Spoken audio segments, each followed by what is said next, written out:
Chapter 2, Judas of the North. In this chapter, I'm going to explain what first led me to the thoughts in this book, as I feel this will be the quickest and most lucid way of providing context. Strangely enough, my original topic of interest was the history of red hair. When I first began researching that history, one of the things that struck me was the traditional depiction of Judas.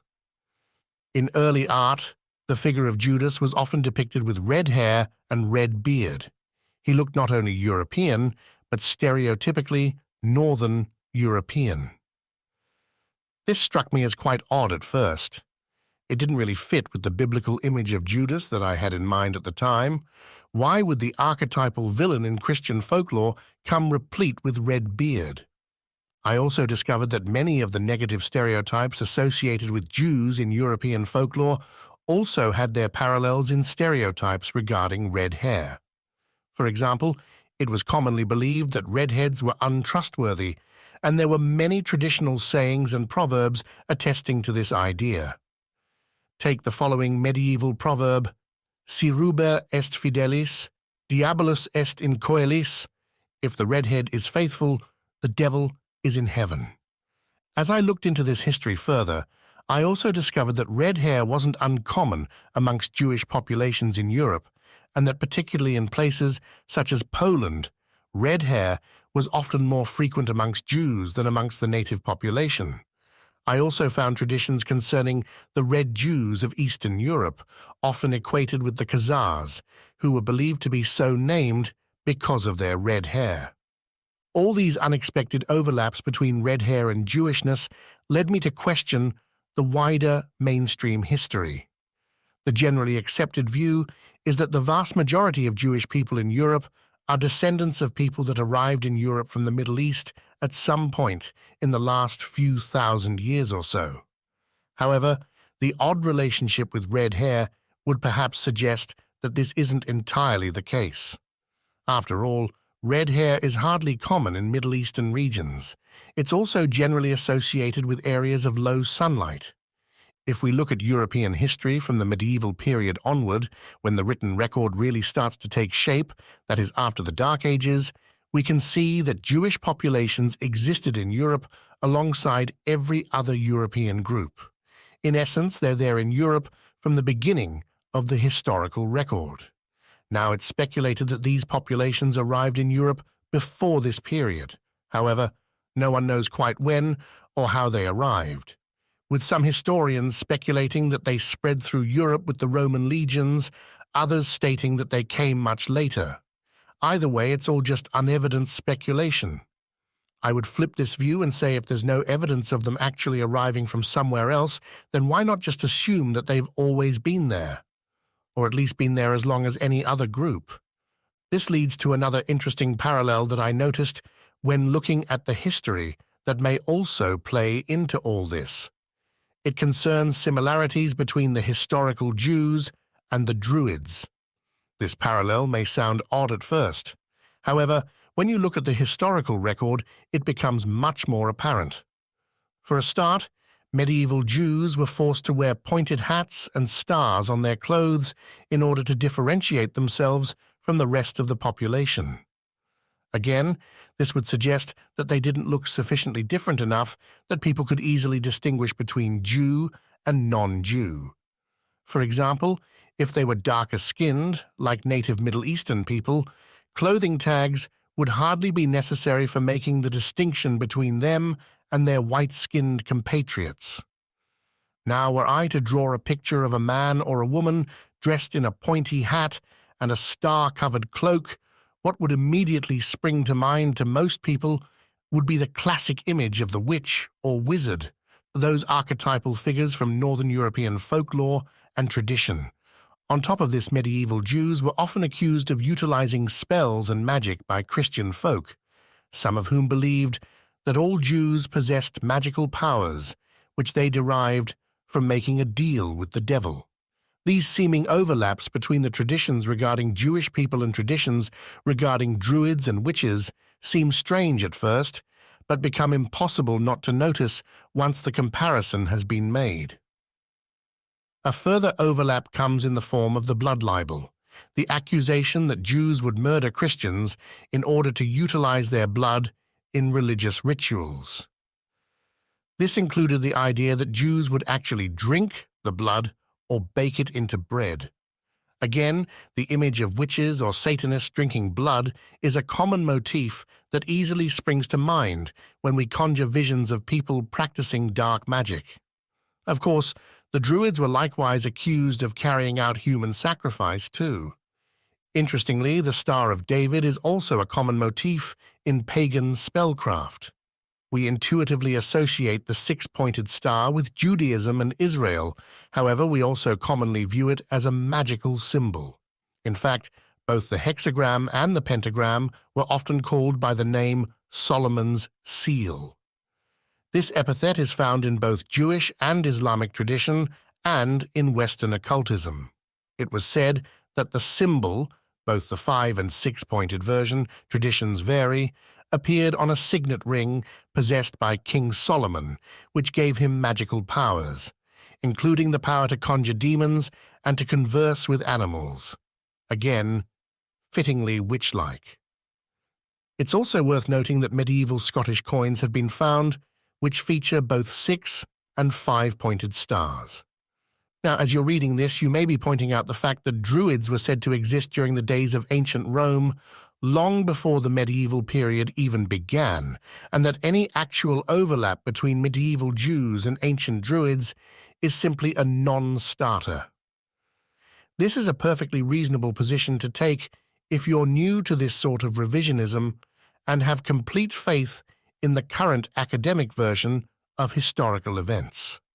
However, I would suggest that all these ideas need reassessing, and would start by pointing out that the only real evidence we have for the Druids even existing at all are Roman texts.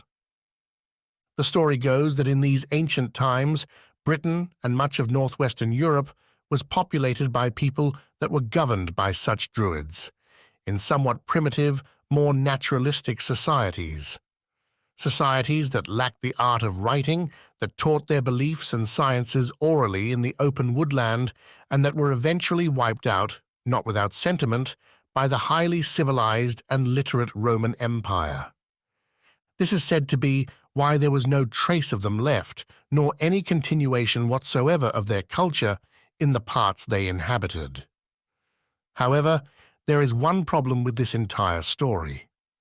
The Romans only conquered Britain as far north as Scotland and completely failed to conquer Ireland. So where did all the Scottish and Irish Druids go?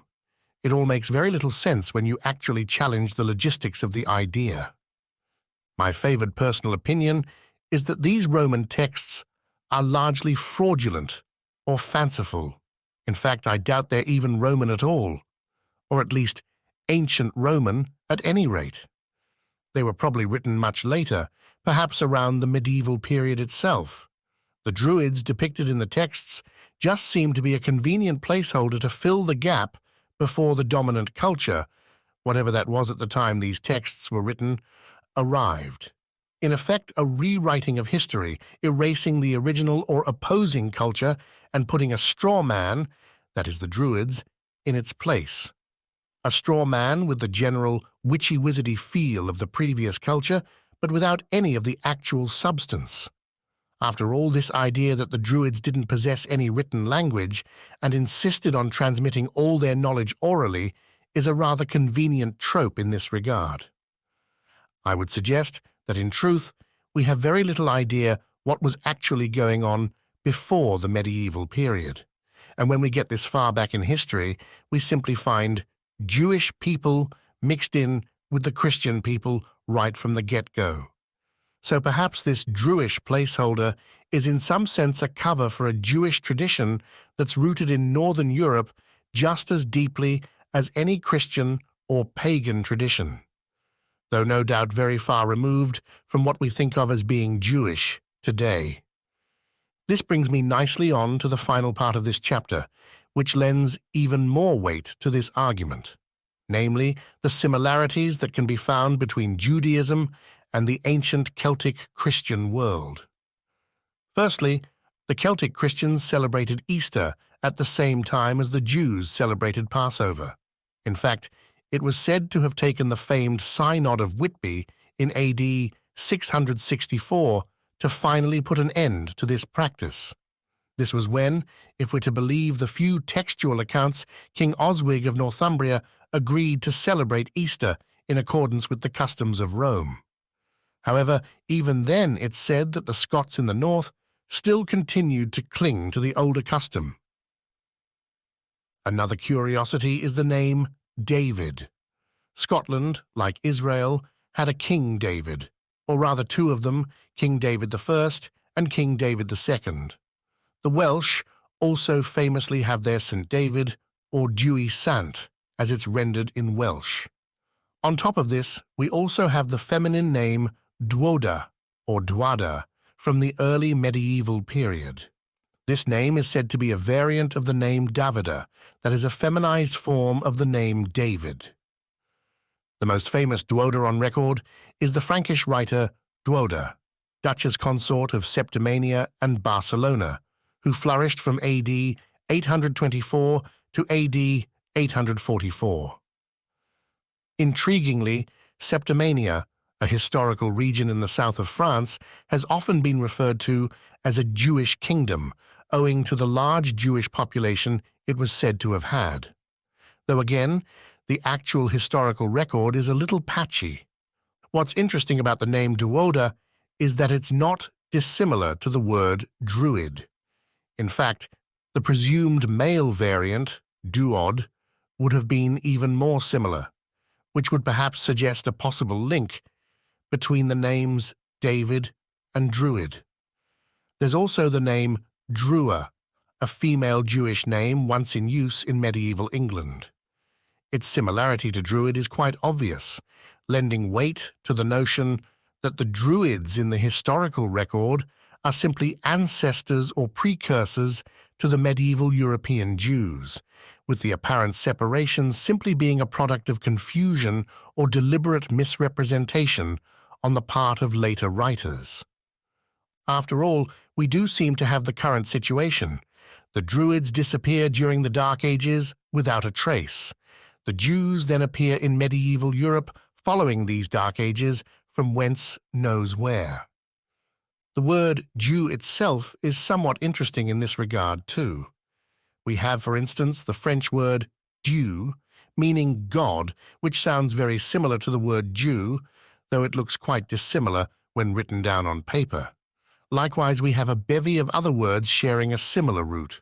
For example, we have the pagan god Tu, or Tyre, pronounced Tu, where we get our word Tuesday from. We have the Teutons, likewise the Tudors. In fact, the name Tudor is said to be a Welsh variant of the Greek Theo or Theodore, again meaning God.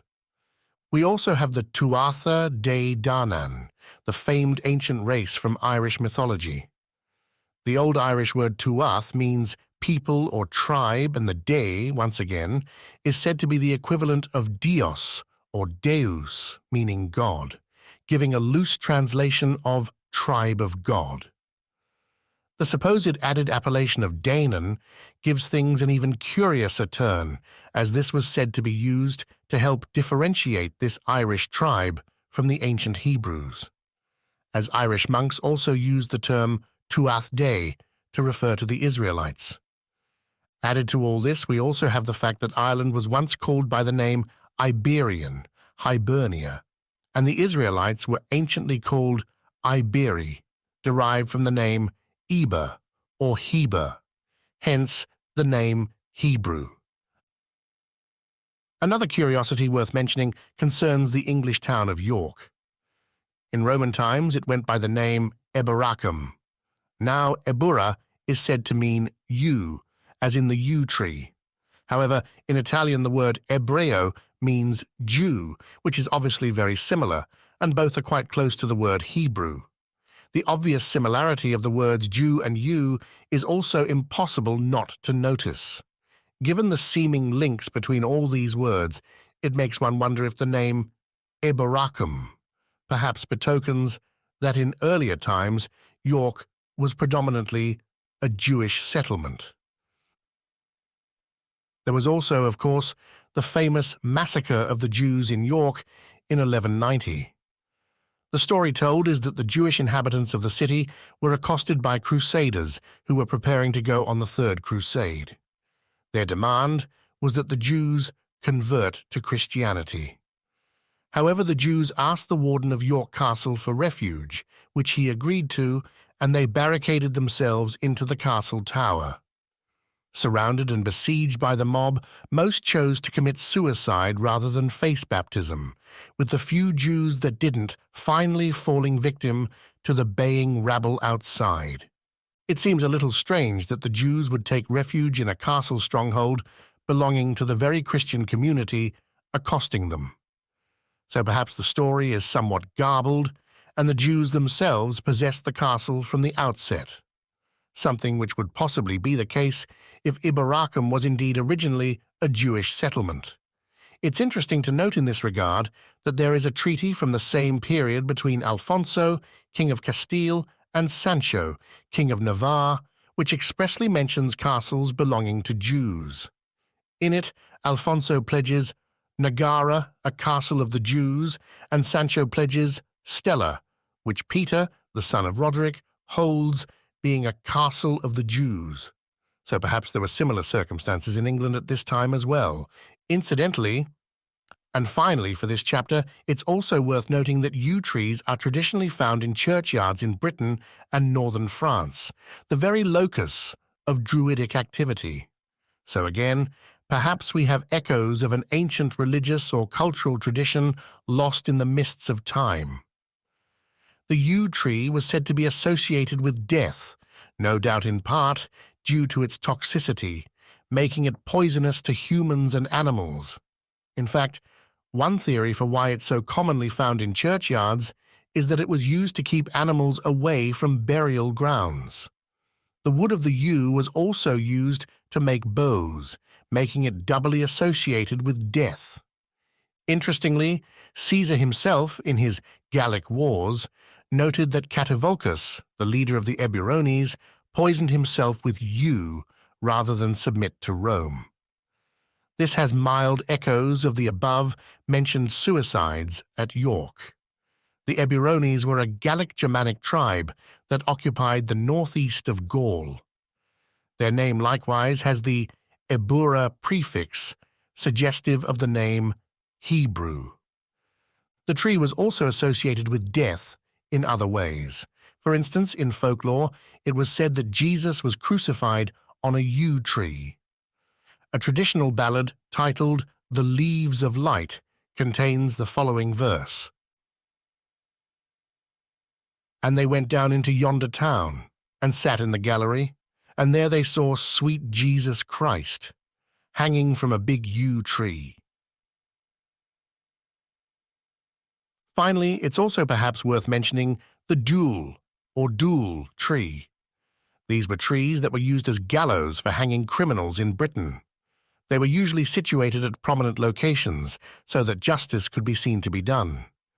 Jesus, of course, was said to have been crucified alongside criminals, so the link is quite fitting.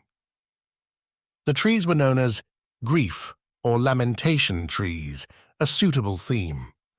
They also sometimes went by the name justice tree. In this regard, the duality is quite notable. What is justice from one perspective may be a cause of sorrow and grief from another. Judas, similarly, was said to have died by hanging from a tree, though in that case under his own volition, following the guilt he felt after his betrayal of Jesus. Various trees have been suggested as the one he used, including the elder and the appropriately named Judas tree, which produces flowers of a deep pink coloring. The figure of Judas seems to be an almost inverse image of the figure of Jesus, their similar fates perhaps denoting two sides of a moral tale regarding the life of man and man's final fate under the law.